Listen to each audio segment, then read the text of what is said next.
Omaye left the presence of King Ogaji, he became confused. What type of a child is this? He sent for Ajanigo and asked her if it was Omaye that predicted the famine. Ajanigo said yes. He smiled, so she has a special gift of prophecy. King Ogaji was confused and scared. Who could be conspiring against me? He thought to himself. The following day, he sent for his most trusted guards and told them of the warning. He asked them to investigate who was conspiring against him and the conspiracy. After 3 days, his guards returned to him and told him they had been following one of the queens, Queen Ojima, that she goes out each night to meet, and the king said, "Speak freely." She goes out to meet your twin brother, and it seems they are lovers. I also saw some chiefs with them, and I heard them talking about the throwing plans.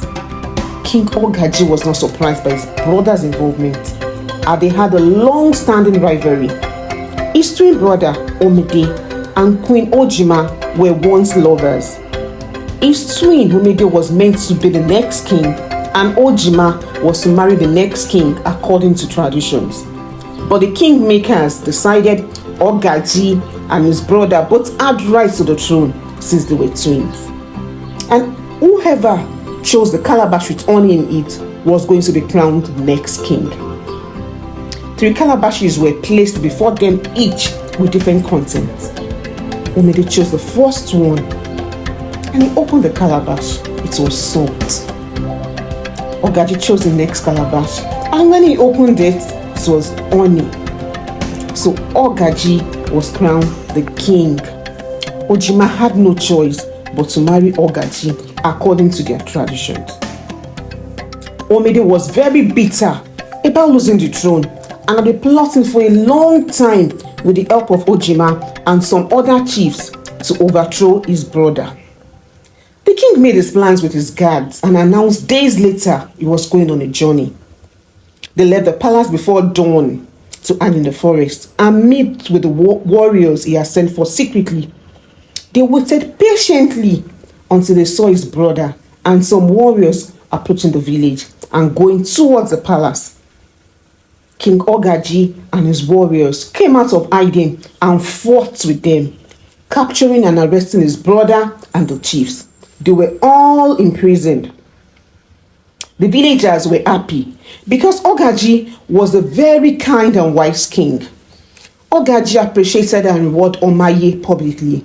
He held a feast in her honor and invited kings from other kingdoms. The villagers were happy and celebrated her too. They called her Omaye the Great Seer.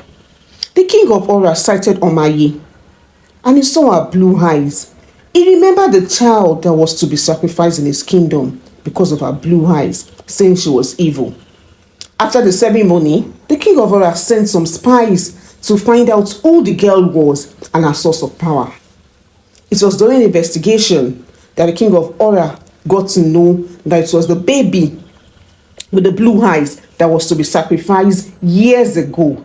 Immediately, he sent words to King Ogaji to return her because she originally belonged to his kingdom.